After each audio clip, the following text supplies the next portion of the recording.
Hello, everyone, and good evening. Welcome to Adam's TV Podcast. I am your host, Adam Samuel, and today we are talking some X Factor UK. It was Halloween week. Halloween came a bit late. It was 1 week after the official holiday, but joining me for the recap is my co-host, Eric. How are you doing, Eric?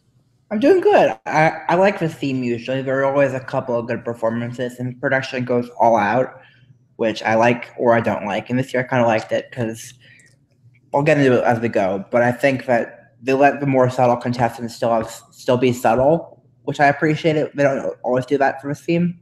So, Eric, I have a bit of a gripe after watching the show. I mean, it's Halloween night. Everyone's kind of getting into the mood. There's a lot of staging that's going on, but the costumes kind of sucked. Like, no one was really that dressed up. Only a few contestants, and that was really disappointing. What did you think? they're just about as dressed up as usual. Dermot never dresses up, so that was good. That was an improvement. I like his Dracula. Robbie dressing as Simon, kudos. It was like kind of a mixed bag. Like some people are dressed up, some people aren't. Maybe Like Tomlinson gets 0 stars.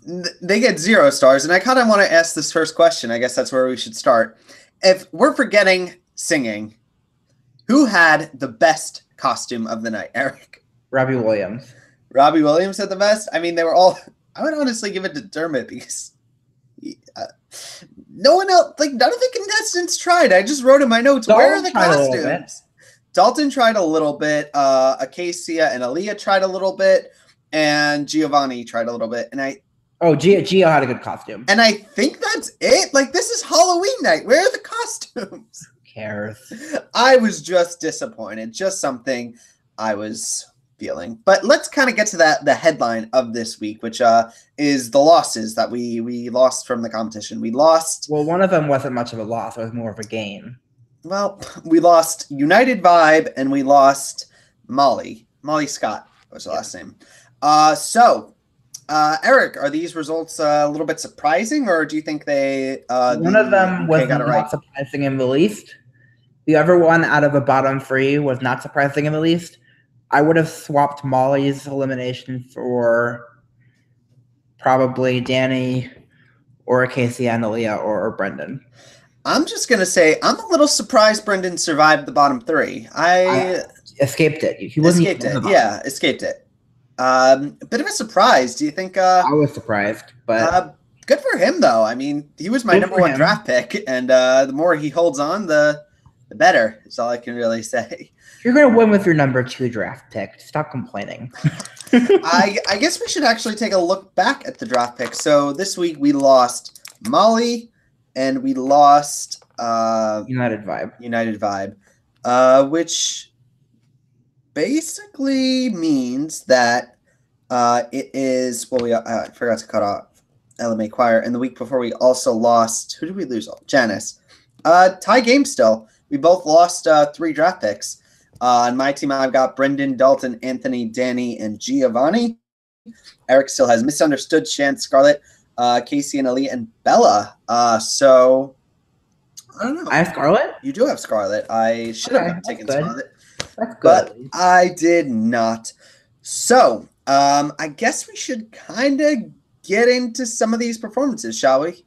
Let's start with Molly. I do first want to say before we get start with Molly, I do also just feel it's weird. I've watched America's Got Talent for 2 seasons. And I haven't really been that invested in any of the contestants. And it's kind of weird because I've only been watching the show, The X Factor, a couple of weeks, and I'm more invested than I've been like on America's Got Talent for a lot of seasons. It's kind of weird how it's kind of gotten me a little bit roped in. There's some people here that I'm actually somewhat interested in where on America's Got Talent, it feels always sometimes like a bit of a victory march for 1 or 2 contestants. This doesn't. I think part of it's the format, and I think part of it's the talent. Maybe it is just that we get more time with these contestants. Like I think that's a big part of it. Honestly, I feel like America's Got Talent. You see someone once every couple of weeks, and then you see someone 5 times if they win, and every time there's like a couple weeks in between. So you don't really get attached to anybody. Maybe So that's on X just Factor, you see the same people every week. So I think it makes a difference. yeah. I guess that is just a fault of the format. But anyway, let's get on to Molly. She is in the death spot, and she is performing "Toxic" Always start by with the death spot. Britney Spears. That rhymes. Um, you know, first off, kicking off the night, do you think her being in the death spot maybe had a bit of an impact on her placing? Less so than it normally would have, actually, because again, the vote opened after they showed all the performances again because of the technical difficulties. Hmm. So they showed all performances from the night before in the space of half an hour. So I don't think it had anything to do with replacement, honestly. I think the placement mattered the least that it's ever mattered. Let's talk a little bit about the technical difficulties. Do we have a reason? Because that's when they actually happened. But do we have a reason for why those happened? Do we know the source? Did the Grinch pull the plug a little early? I don't know what happened. I know that the show was pre-taped this week because Robbie had to fly away. I mean, it was taped as live. So they didn't do any editing, as you could tell. It doesn't look like they did any editing because they didn't. But what they did was they taped it like 2 hours earlier than usual because Robbie had to get on a flight to South America like right after the show. What was the reason? Because I was hearing, I don't know the full. Before he accepted the job, he had tour dates in South America for the next 2 weeks. So he's not going to be here for 2 weeks. How does that work? Does he still get paid by the X Factor, or he just? Well, it's a salary job. It's not an hourly thing. I don't know. Like, did he like agree? Because I just remember like Katy Perry was getting this like inordinate amount of money, and like what if hypothetically she was sick one day and like couldn't make it? Does she still get like sick paid? Like I don't know the details, but I know is that from next week with Nile Rodgers as a guest judge, and the week after we don't know, but I'm hoping it's Adam Lambert. All right. Well, let's get back to Molly. So she kind of starts this performance in like a bit of a box, and she's going a little. It's a cage or whatever. And in the end, she ends up kicking the glass and like walking out and doing a bit of a high-end performance. Not really feeling the theme of Halloween. All these contestants, almost all of them, get like points off for like the songs not going with the theme. But you know what? For her, this was, in my opinion, it was good but forgettable. And I think that's kind of been a summation of Molly's run on this season. Like this was the peak of what we were going to see from Molly. She was never going to be able to rise above this on a performance show, not on like a samey performance. Weird thing is that what Dermot said to United Vibe after they got cut was that you went as far as you could go. He wasn't meaning that to be a mean or like being honest, but that was honest. And I'd say the same for Molly. She went as far as she could go. I think the most prescient comment and the most perfect comment of all the night came from Robbie about her and her eyes not projecting anything. Her eyes were like emotionless, and her mouth is moving, and she's singing great, but you can't see any expression on her face. You can't connect her. She's a 16-year-old girl. Like, you can't expect so much from them. Like at such a young age. I'm not saying that it's fair, but I'm saying the lots of the other contestants can connect with their eyes, and she didn't. Do you think there was anything Molly could have done to save herself? Do you think there was still something more here that we didn't get to see? Do you think her journey was cut before something special happened, or do you think I think it was cut right after something special happened? I thought her Save Me performance was probably in my top 7 or 6 performances of the whole weekend. And so I would have saved her after it, but I knew she was a goner. The second Casey and Leah walked into the crowd. Let's get to them the Save Me performances a little later. For now, let's kind of keep the ball going, and let's go and talk about Dalton. Dalton is performing Creep by Radiohead, which is my personal favorite Radiohead song, but it's getting a little bit overdone on these reality shows. It's getting performed like once every but you know season. What? He did the Postmodern Jukebox version. Yes, he did do kind of a different version of it. I like this performance. Like, I really like this performance. It was strong, but I feel like I'm kind of a little bit of a parrot every time I talk about Dalton. It's just kind of the same. Like, he's really good. He's really good.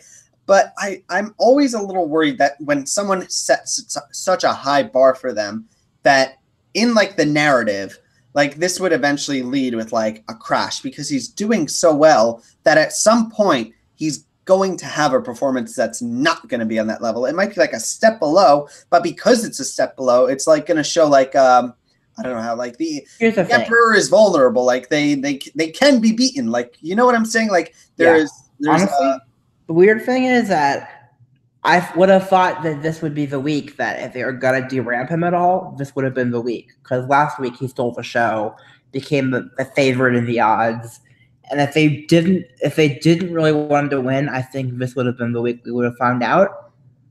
So I think they want him to win, and I'm fine with that because I want him to win. He has been consistently like at the top of my rankings, like just about every week. Yeah, actually every week he's probably been in the top 3. And I'm now just struck with the question, because we've gone so far with him doing so well, can he actually win? Like when it comes to a vote, do you think he is running away with these votes, or do you think maybe I don't think he's running away with it, but I think he is leading. I think he'll win at this point.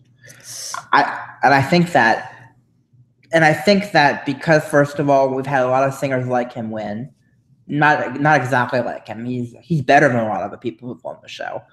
I think the reason they're fine with him winning is because we've never had an act from a different country come on the show and win before. We have on The Voice for us. I'm only talking about on X Factor UK. Okay. It's a first for X Factor for a foreign act to win, and he would be the first. And so I think that would be why they would let him win. We'll see. I kind of want to. First of all, I do just want to say I give him an A+ for actually wearing a costume. Somewhat. I mean, he dyed his hair and like his beard like a little bit. So like, I give you like one of the few acts. The eye things. Do you notice the eyes? I did notice the eye things. They kind of creep me out a little bit, but whatever. At least he put the effort. At least it's Halloween night and he's wearing a costume. So at least there's that. So I'm happy for that. As a whole, he kind of did like the total package. Like it's a Halloween night. He did a good song. Like I can't give him anything less than an A. Like in my opinion, like he's doing everything right. I thought it was an A+. It for me, it was my favorite performance of the night, and only one person came close. And we'll get to her later. Let's keep it going. Let's talk about United Vibe. They are performing Bleeding Love. We're going to pretend that it never happened. we're going to talk about them. They're performing Bleeding Love by Leona Lewis. They do this intro package where they had a really not that great performance, and they're kind of trying to build up from it afterwards. And this performance was a little bit of a mess. I'm sorry. Here's the thing. So one of her voices cracked in the beginning, and then he coughs. So one of them was clearly sick out of the 5. But the healthy members weren't much better than the sick guy. So, yeah, honestly, it wasn't very good. I think they deserved to go last week, but at least they went this week. So the thing is, I'm going to say that they weren't actually, like another singer saying a little later in the show, I don't think they were dead men walking quite yet. I think the nail in their coffin was not at all during their performance. It was afterwards when Simon was saying, you need to change their name. Like, you need to change your name. And they kind of were very disagreeing with them. And I think that might have, I would predict that a lot of people who watch these shows are very pro Simon. And when Simon's kind of against you, that's a really big, like, dent, like a big demerit note. And I think that might have been, like, in my opinion, like, I thought, okay, they might still survive. But once they said that and they were like totally like rejecting of Simon's advice, that was, in my opinion, the end for them. I think the end was the cough and the fact that the cough wasn't the worst part of the performance. Yeah. That was it. I wrote down in my notes that they're all like, there's one who's like a 6 out of 10, like on the vocal chart, like doing okay vocally. And everyone else was like a 2 and a 3. And one guy was like, I wrote down, he's a -1. Like, it's just all over the place. Like, honestly, I think one of them was at least like a 8. I'm more generous than you. But a couple of them were 2s. You're right, 2 or 3s. Yeah. All right. So that's kind of them. Because we're not going to have a samey performance from them, they are eliminated first. So let's kind of just take a moment to eulogize them and remember all the good performances that they had, and the moment has passed, and let's continue. Wow. That was meaner than I was going to be. Let's go on to Shan Echo. I always pronounce her name wrong. She's performing The Sound of Silence, and right away she's kind of wearing a costume, but kind of not. So that's like, why aren't you wearing a costume? Her intro package is kind of all about how nice she is. Like all the contestants seem to love her, which, you know, it comes across. They kind of say that she's this likable person in the intro package, but for me, I think this might have been a problem that we can kind of reference a little bit with like Courtney Hadwin on America's Got Talent, where we're kind of told that they're nervous or like happy or they're friendly, but we never really get to see it that much, which is kind of just something that goes along with being on a competition show. We only get to see you for like a few minutes. But as friendly as she is, it kind of works opposite, because I kind of just want to compare Shan and Bella for a second. Both are kind of singers, but one is so much more, their affableness and their friendliness comes across a little bit more. And with Shan, maybe she's a little bit more quiet or reserved on stage, but it doesn't come across as much, like, to me as a viewer, that she is like, that is the narrative they're pushing. It's just something I noticed, just like a random little finding. Going back to her performance, I mean, it was good, but for some reason, I can't get excited about her. Like, she's a good singer, but I'm just like, she's never like my number one or two that I'm looking forward to hearing in the episode. What do you think of all that, Eric? For the most part, I agree. I thought the performance was great, and I think it was made better by the fact it was preceded immediately by the worst one of the night. I'm not blown away by her. I haven't been yet. I thought this was one of her better performances. I wrote it was actually amazing. I really did like the performance a lot, but yeah, I think regardless of whether or not we like her, she's in the final three. We'll see. I'd love to be wrong. I don't think I'll be wrong. Of all these contestants, if all of a sudden tomorrow, like a bulletin came out after a performance show and said, "Oh my God, there's going to be a shocking result on the X Factor," my mind would instantly go to Shan being in trouble. I don't know why. She's just like, between her and Bella, like, one has the personality comes across so much more genuine. Like, we get a feel for her. And with Shan, we're never able to like see it. Maybe that's the reason I'm not connecting with her. Maybe it's just because, like, the personality she can't project this personality that she kind of has to in such a short time. Not at all for me, honestly. I mean, I think she's perfectly likable. Dalton has the same amount of personality as Shan does, which is to say not much personality at all. The difference is Dalton is a phenomenal singer, and Shan is a good to great singer. Yes. All right, let's keep it going and talk about Danny. He is performing Who Wants to Live Forever, and he is our first casualty of the sound problems that. So, fun story about the sound thing. At first, I thought, "Oh, this is Halloween theme, perfect." Dermot's microphone is all distorted and stuff, and then Danny's VT starts, and it doesn't stop, and then Danny starts singing, and it doesn't stop, and I'm like, "Oh shit. What the hell is happening now?" And we have no source for what happened. We don't know what was going on. All I know is that the recording was fine, because the next day they aired it and it was fine. On YouTube, when they posted it, it was fine. And on the app, when they posted it, it was fine. It was just ITV's signal was screwed up or something. I'm going to blame the Grinch and Simon Cowell and the fact that no one dressed up as costumes. No one dressed up in costumes. That's why. Because Danny and Anthony afterwards, no costumes. And I'm just, like, okay. Am I just being a little bit of a stickler, Eric? I don't think so. But I think you are a little bit, but we'll move on. All right. So for his performance, the sound's a little bit messed off, so I am going to kind of be a little bit. You didn't watch the clean version? I didn't watch the clean version. I actually only watched. I didn't know there was a clean version. I actually only watched on MJ's the links there.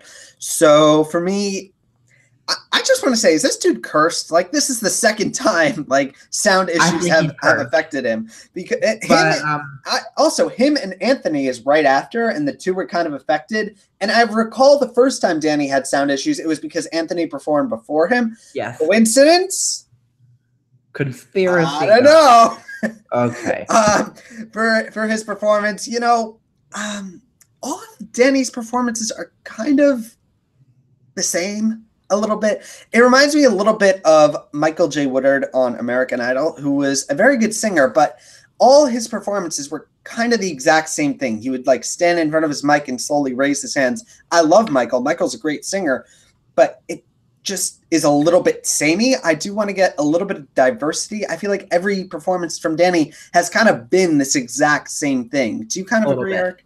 A little bit. I will say, the thing is, Danny did fine with this.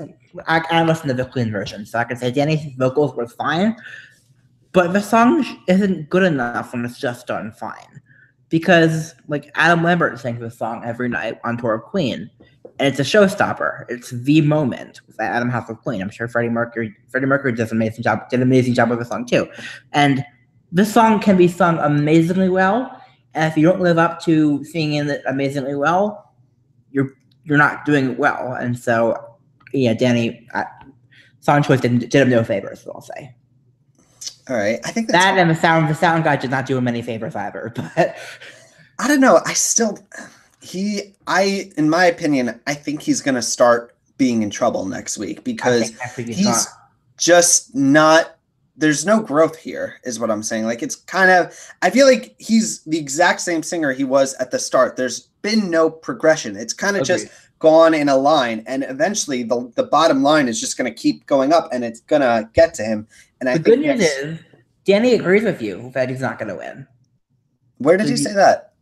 In an interview, he kept going on about I'm going to post this link in the comments. He was basically saying that, oh yeah, I'm not going to win. The final three are going to be Dalton, Shannon, Scarlett.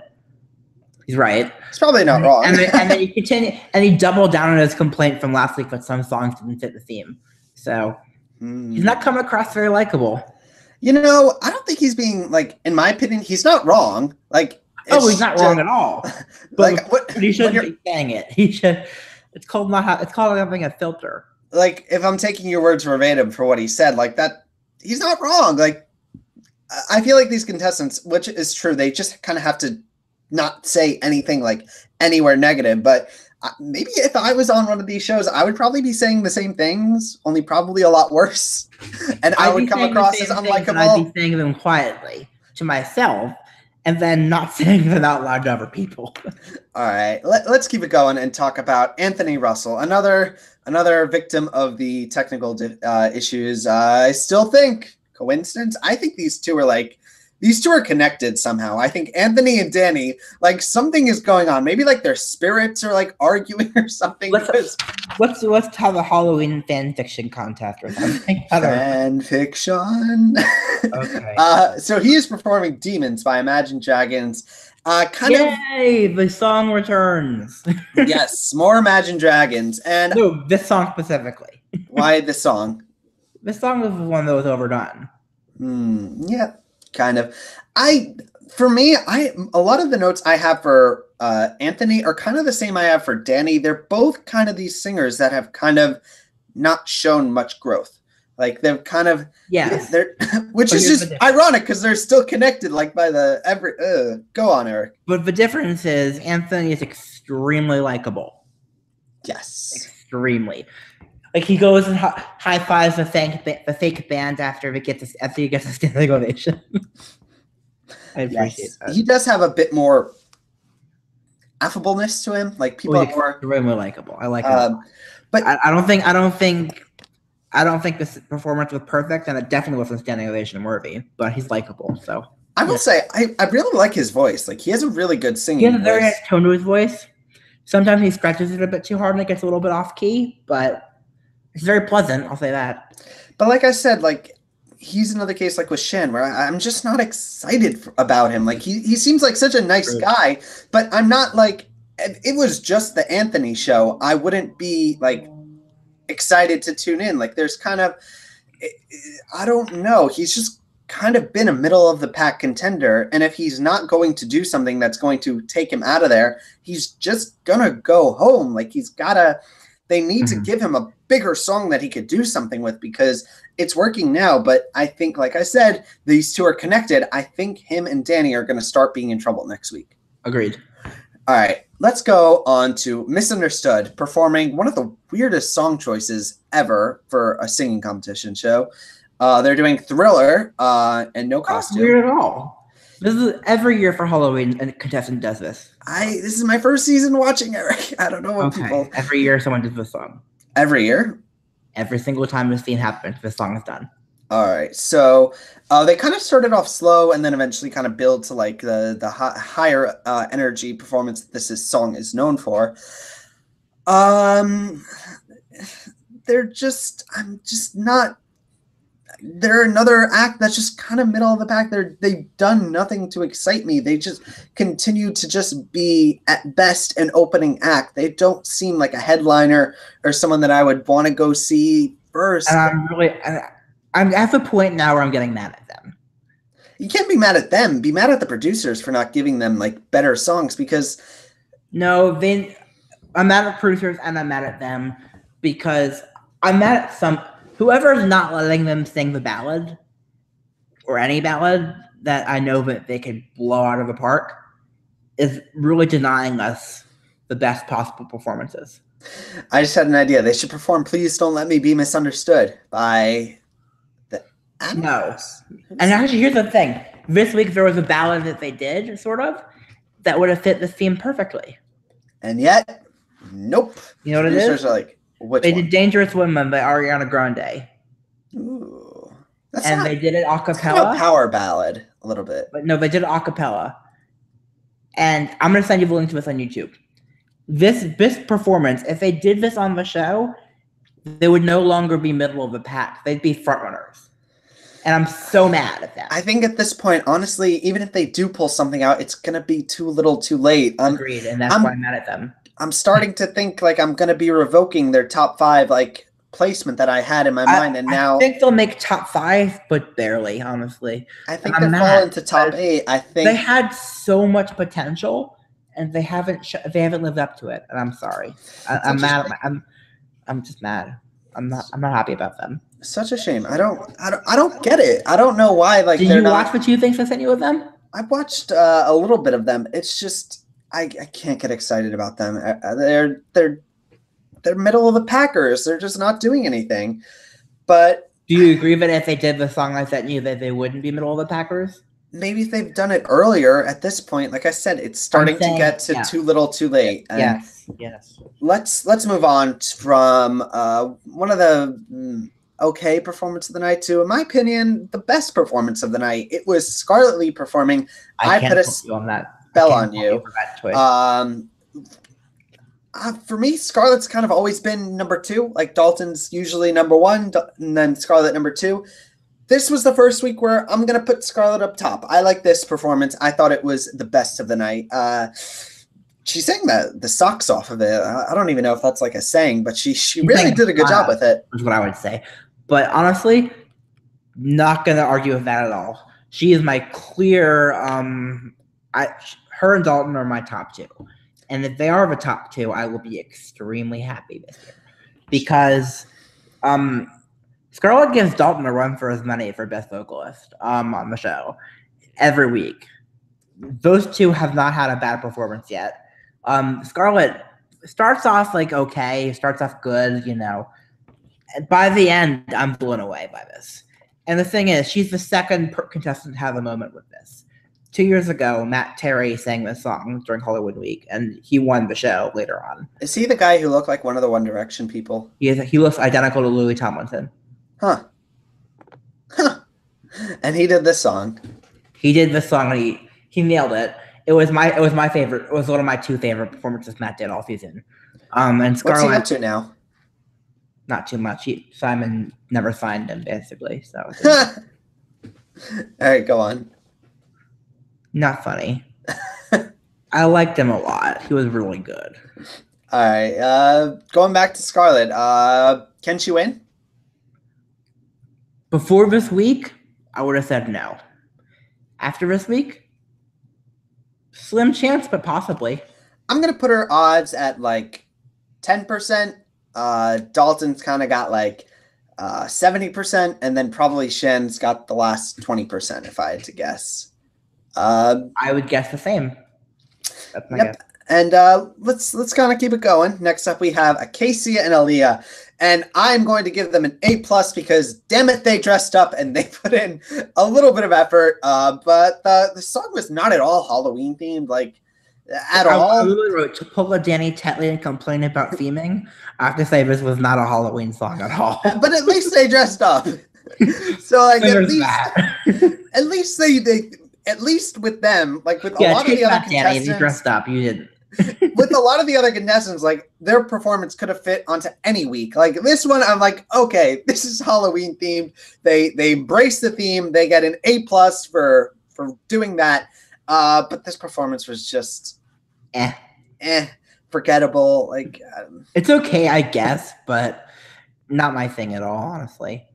I'm not into this genre of music. Like I don't understand. Like I feel like anyone could rap a little bit. Like I disagree with that, and then we could rap poorly. Well, yeah. Anyway, I just I don't. At least they wore costumes. Is that what it's come to with them? You know what? I'm a little bit grasping for things to talk about with them because I don't really connect with them. But good for them. They actually are the ones who survived the bottom three, which in hindsight is a little bit surprising. Surprising in release. Simon hasn't lost one of his acts yet. Molly was the weakest one of his acts.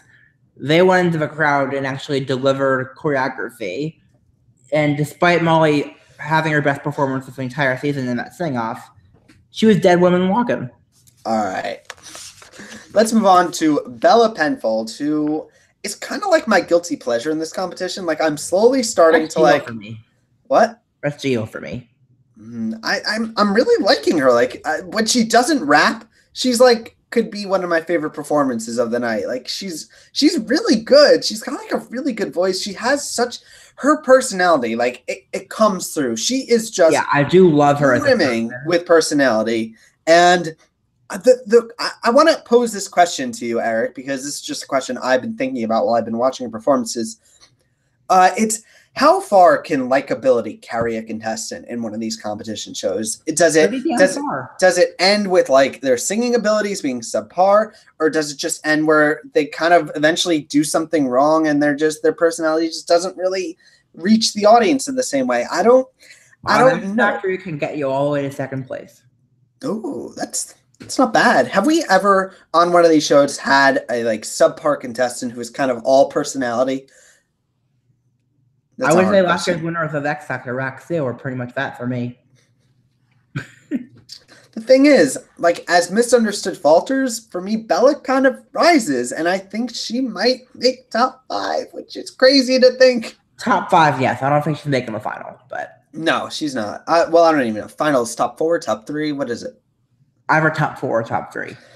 All right, she's like, if she entirely dropped the rapping, like, I would be 100% like on board. I would maybe even pick her like first, second, or third on my draft, like if we were redoing the draft, because she's just been so impressive to me. She's like very connectable. Like she just talks, and I'm like very likable. I think the last rap she does the better. Her vocals have been so much better in the live shows than they were at the start of the competition. She was not a good singer before the live show started. I don't know what happened, but she became a good singer. She's like, it's like on Popeye when they eat the spinach and all of a sudden they're like ripped. Like she ate that equivalent of like for music, and she just all of a sudden's like, look how good I am all of a sudden. I would agree. Yeah. And pretty fun. Just crazy. But let's move on to my number 1 draft pick who escaped the bottom 3 this week. It is Brendan. I shouldn't be laughing. Misunderstood with my number 1. The difference is my draft pick had potential and yours didn't, clearly. They're both still in. Brendan Murray. Both of them are going to go very soon, but he is performing Young Blood by 5 Seconds of Summer. I've never heard this song before, but I will admit I kind of liked it. Never just I've heard the song. I've heard it before, and the thing is, this was 100% the wrong song for Brendan. I can appreciate that he tried to do something a little different. Like he went up tempo. The song does not fit his voice at all. Like not in the least. I think you're being a little bit hard. I think it If was. you listen to the original song, you'll understand what I'm saying. The lead singer is like a Green Day type wannabe, and that's not Brendan. I kind of like this performance though. I know maybe it's just because I like the song, but like I was like, Brendan, there might be a little bit of hope for you. No. I don't Honestly, know. I like the past 2 weeks better. It's funny. We're watching the X Factor, and he's like kind of like fitting into the CC Fry role for me, where it's like that underdog who's like so clearly not long for this competition, but I just can't help rooting for them. And like every week they make it through, I'm like, yes, like, let's see how far this can go. And that's just a comparison. Like for me, I root for the CC Fries on the X Factor. Like I root for that one contestant. It's okay. You can be wrong. It makes it more fun for me. It's like when you accept that like the David Cooks of the world are going to win the competition, and you just kind of see how far the little caterpillar can go on the competition before How the far guillotine can is. Sanjaya go? That's a little bit it. He's like a little like. I'm a little like vote for the worst kind of people. Like I like them. I like the stories. Not that Brendan is at all the You should have worst. watched X Factor a couple of years ago, then.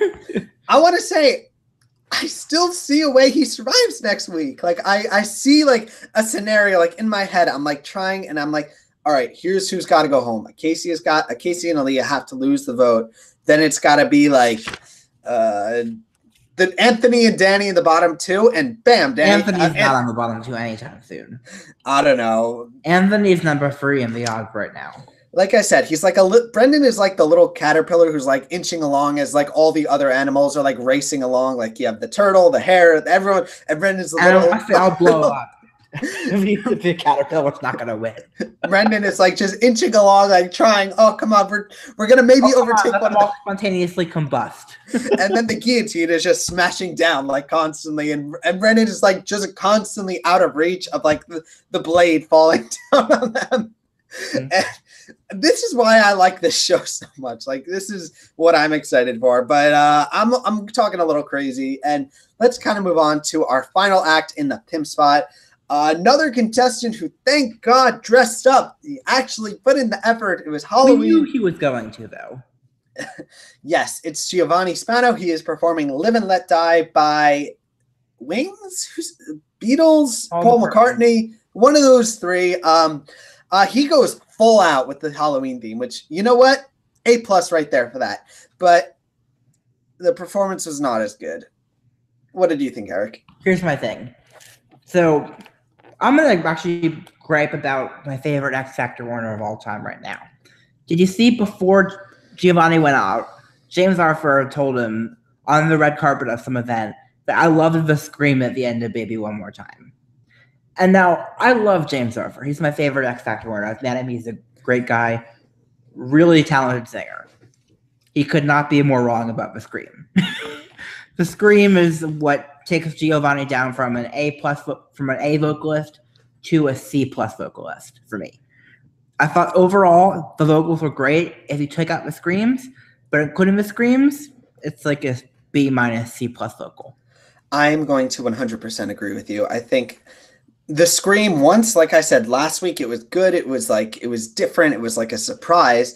But first of all, the big scream, like the start of this song when it kind of transitioned to the high energy, was all levels of off. Like it was almost like hairball, like a little bit. It was a Danny Goki level scream. Yes, a little bit. And I was like, sorry, everybody. I had to bring up the scream on at some point. It just took me out of the performance. I feel that Giovanni is one of those contestants who could really, really do with a ballad. Like, I want to see strip back, give him like another Beatles song, like Yesterday or something like no, very not like that. No, not a Beatles song. I don't know. There's got to be like some nice like give him a rock ballad. Yeah, I totally agree. Like with no like building up to a up tempo part. Like none of this bullshit where they start slow and then they eventually lead into the high energy. I want a full on ballad from Giovanni. And I think if he could rock that, like, that was a pun, but I didn't even realize. And Ella are those two contestants that I think, in my opinion, are going to fill out the top 5 with Shan, Dalton, and Scarlett. Am I crazy, Eric? I think that the top 5 will have Scarlett, Dalton, The Shan. little inchworm? What? The little inchworm? No. Dalton, Scarlett, Shan, Anthony, Misunderstood, or Geo. I don't know. I'm gonna stand by it. Like I said, Bella and Giovanni are gonna be the others. We'll see. I don't know. I like Bella and Giovanni. Giovanni kind of needs to rein it in a little bit and just not go 110% all the time. Maybe a little bit of subtlety like can go a bit, because we're so expecting these big performances of his. Maybe like a quieter moment might have a lot more impact, but just kind of my opinion. And on that note, let's kind of get to the Save Me performances. So we right away lose United Vibe. And so the sing-off is between Molly and Casey and Aaliyah. Casey and Aaliyah sing some song. I think it was their song they did at the judge's house. And they run into the audience. They're dancing. And I didn't see it. What did you think of their Save Me performance? Pretty much. Which is ironic because Molly then comes out with, in my opinion, what was in the top 5 performances of the week, like of it all. 100%. And I was like, oh, there is a little like special something here. And then it's immediately ended. Yep. And the inchworm continues on his journey. Pretty much. And that's kind of my thoughts. I mean, I feel like whoever does get saved here probably going to be in trouble next week. Do you think Casey and Aaliyah might pull up Brendan and survive and stay out of the bottom 3? I think they will, but Brendan's not going to pull up Brendan. I think Brendan's got her next week, and I think that I think Danny's going with him. I will keep pulling for my little inchworm on these shows. That's what Brendan is. He's like just slowly like inching. Like maybe we'll make it. We're down to 10. We'll be down to 8 after this week. We'll be halfway done. And then we will be coming up to the monster cut, which I am always very, very afraid of. I'm honestly not sure if we're gonna have one. I mean, we're either gonna go from 6 to 3 or 6 to 4. That's the only monster cut. All right. So that's kind of our show. Do you have any other final thoughts you kind of want to touch on before we close it up? Not really, honestly. I think that like I said, a couple acts, Dalton, Scarlett, and Shan are pulling away from the pack. And I think that a couple others are on their way out. Okay. So, yeah, like you said, I think those are going to be our final 3. Don't know how it's going to shape out from there, but yeah, that's a little bit of a fair assessment. For me, I'm a little invested. Like I've got Brendan and Bella to root for and Giovanni. Like I usually don't root for like the number 1 obvious picks. I'm always someone who's like going to root for the 4th, the 5th, the 6th placers and kind of hope that they can pull off a miracle and just keep on chugging one more week. And yeah, that's kind of my impression. Overall, solid week. Some good performances, some not great Maybe performances. We can be good. Oh God, I just had a horrible vision. Oh, there's a vision? Eric is going to be our prophet for a minute. Eric, what's the vision? If Giovanni does a ballad, you know which one it's going to be. I clearly don't because I suggested a Beatles song. The Asteroid song is what it's going to be. And on that note, I want to thank you guys for joining us. This was a very fun discussion. Eric, thank you. I'm calling it now, Mama. That's what he's doing. My name is Adam Samuel. You can find me on Twitter at Adam Soapbox. My 2 websites are adamssoapbox.com and adamcvblog.com. And on that note, I want to pass it off to our doomsday predictor, Eric. Where can we find you? EricAscher.com, Eric_Ascher on Twitter, and EricAscher01 on YouTube. All right, guys, this was someone is singing the Asteroid song next week. Stop! You shut your mouth. And on that note, I want to say thank you. Like I said, this was a fun podcast. Eric, thank you so much for joining me. And hopefully we don't get hit by a meteor next week. Bye, guys. Good luck with that. Peace. Bye.